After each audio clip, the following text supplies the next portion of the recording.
And so when you have an opportunity like that, I've always felt that if I have an opportunity to do something for someone else and I can, then I should. Covering Tuscaloosa, 3 University of Alabama law students are giving the gift of life this holiday season. They've each donated one of their kidneys. CBS 42's Tim Reed talked with those students about their experience, and he asked what prompted them to be organ donors. I got to meet all 3 UA law students this morning. None of them think they did anything special by donating a kidney.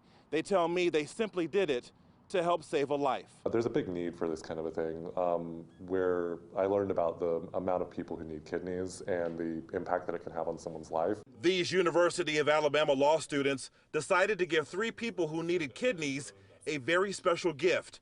All 3 donated one of their kidneys to help save lives. I'm most proud to be the kind of person who would see that I can give up 2 weeks of my life to extend someone else's life 10, 20 some years.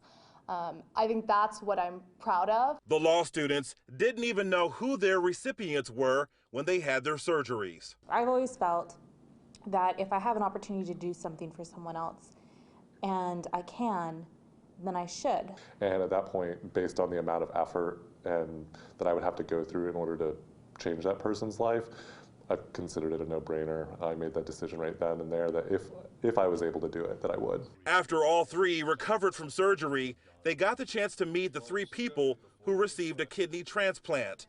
The law students tell CBS 42 News they made the decision to donate after doing some research on the UAB Kidney Center's donor program. I don't think I did anything special or hard. I think that my recipient did all of the hard work, and she is still doing all of the hard work, because what she had to go through is 20 times worse than anything we have to go through, and I would do it a million times over again. According to the UAB Kidney Center, more than 2,200 Alabamians need a kidney transplant.